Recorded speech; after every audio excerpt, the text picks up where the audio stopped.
got a firm called Ambrose Business Solutions. We're a consulting firm. Our background is chartered accounting and moving more and more into behavioural management. So how people think really interests me and my staff members, and working a lot now cross-culturally in a lot of the indigenous communities across the top end of the Northern Territory. Effectively, we term it capacity building.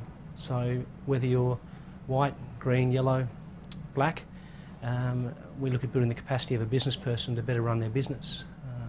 So we believe a business person needs core skills in planning, financial management, governance, or making the best decision on behalf of the business, and human resource management. So quite simply, we look at the business person's capacity, and then we aim to build it. A lot of what we've done in the Indigenous community is looked at things differently and realised that we've got to build a lot of tools to build the cultural divide, and presenting information to the person, in this case the Indigenous person, in a format they can actually understand.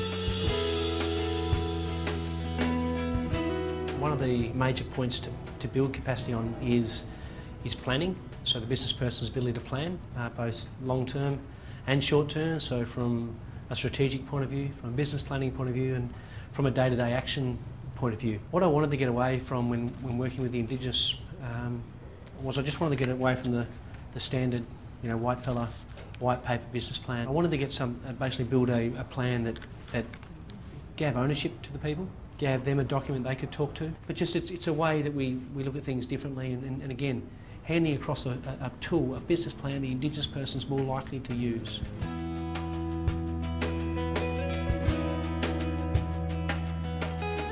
I work from a couple of premises and hypotheses, and that is that when I'm working with Indigenous, it's generally that I'm working with a person of a socialistic background, living in a capitalistic society. To survive in Australia and be a business person, you have to understand capitalistic society.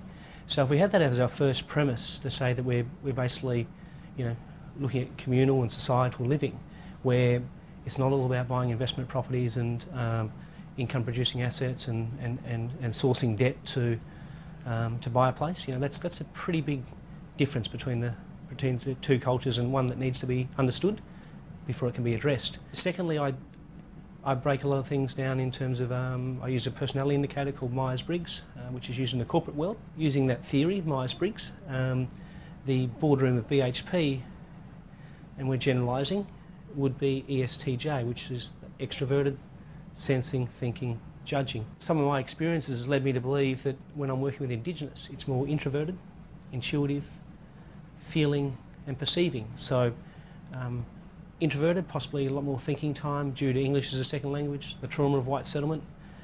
Intuitive, they talk in patterns and possibilities.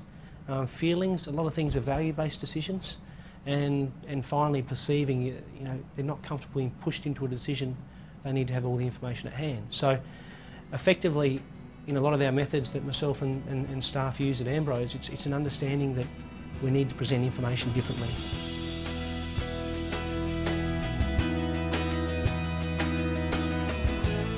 The word pride, I think, is a very important word, and some of the proudest Indigenous people are those that are showing me around their land, or showing me their piece of art, or their song, their stories, their culture, and they're natural tour guides. They're natural protectors. I've never felt safer than with an Indigenous person on country. I've travelled around the world, and they know their environment.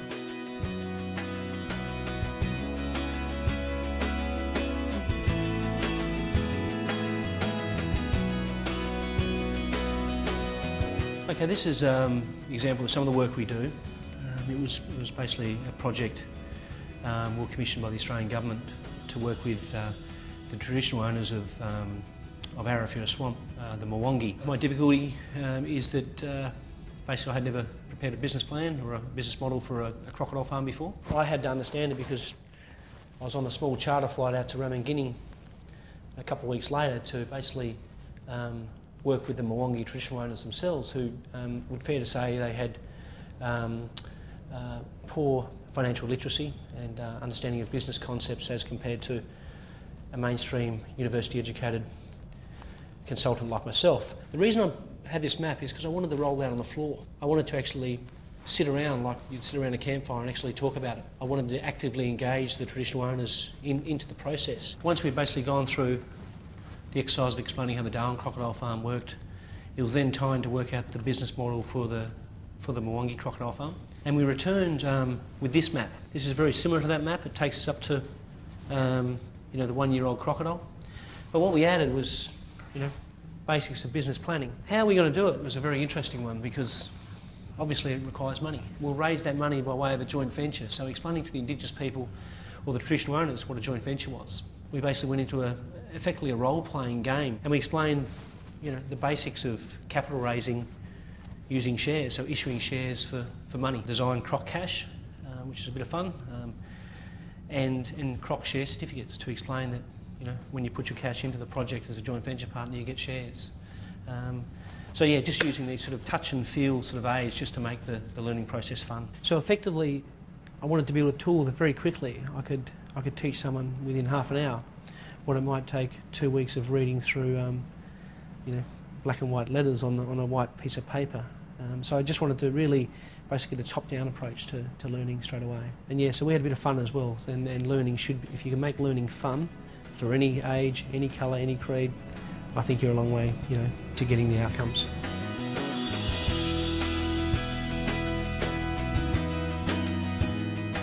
At the moment, we've probably done upwards of 30 business plans, working on some pretty major projects. But at the moment, there's still a business plan, and it's all going to be about mentoring and motivating the individual who wants to be in business and give them the support to be in business. So mentoring and coaching are very, very important. I was told by an elder from Milingimbi that it's all about getting each one to teach one.